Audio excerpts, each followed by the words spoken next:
အားလုံးမင်္ဂလာပါ Merchant Track ကနေ KB ကိုငွေသွဲပေးပါမယ်ပထမအဦးဆုံး Merchant Track application app ကိုဖွင့်ပါ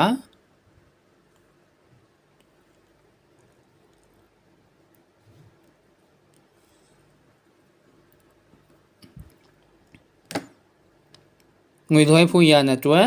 remittance ကိုတစ်ချက်နှိပ်ပါ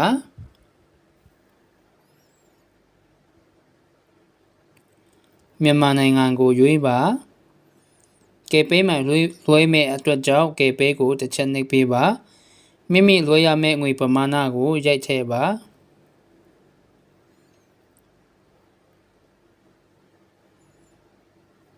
next ကိုနှိပ်ပါလက်ခံမဲ့သူရဲ့အချက်လက်ကိုဖြည့်ပေးပါဒီနေရာမှာနာမည်၃လုံးရှိတဲ့သူက first name မှာနာမည်နှလုံးရေးပြီးပြီးမှ last name မှာတစ်လုံးရေးပြီးပါနာမည်နှလုံးရှိတဲ့သူက first name မှာတစ်လုံးရေးပြီးပြီးမှ last name မှာတစ်လုံးရေးပြီးပါလက်ခံမဲ့သူနာမည်ရေးပြီးသွားရင် parent မိဘ relative ဆွေမျိုး friend နဲ့ရပါတယ်သူရဲ့ဖုန်းနံပါတ်ကိုရေးထည့်ပါ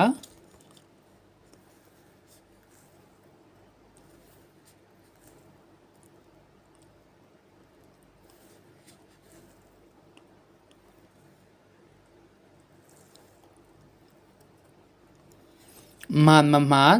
စစ်ဆေးပါ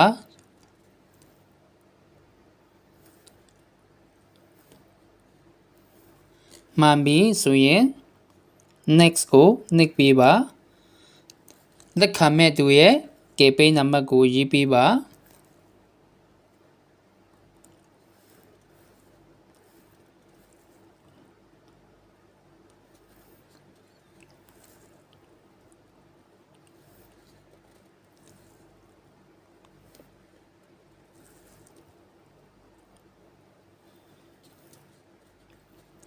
လက်ခံမဲ့သူရဲ့ KB နံပါတ်ကိုရေးပြီးပြီးမှမှန်ပြီဆိုရင် verify ကိုနှိပ်ပါ KB နံပါတ်ကိုကောင်းကောင်းမွန်မွန်စစ်ဆေးပြီးမှ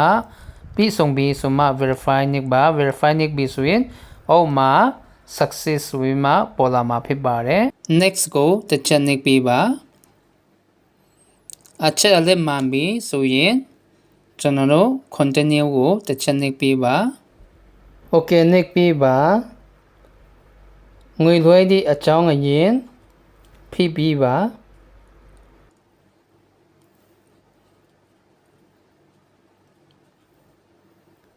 ကျွန်တော်တို့ဒီနေရာမှာ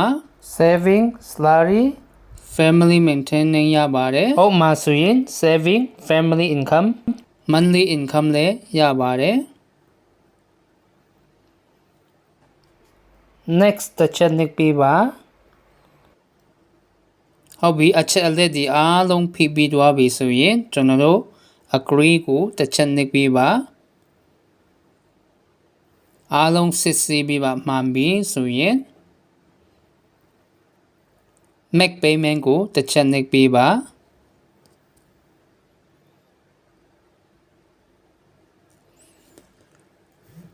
တခါတော့OTP ကိုတို့ပို့ပေးမှာဖြစ်ပါတယ်